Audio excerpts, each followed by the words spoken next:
first open up Bambu Studio or Orca Slicer. I recommend using a text editor program to make this process easier. You then copy all of the machines.g code and find these two lines.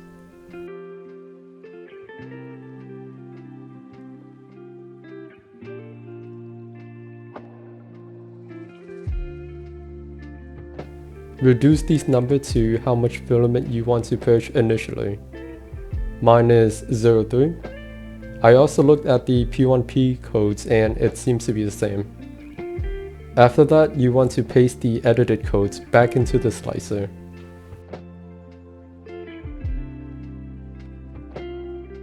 Make sure to save this preset and give it a name. Now we should be good to go, print normally as you would, and I hope you all find this useful.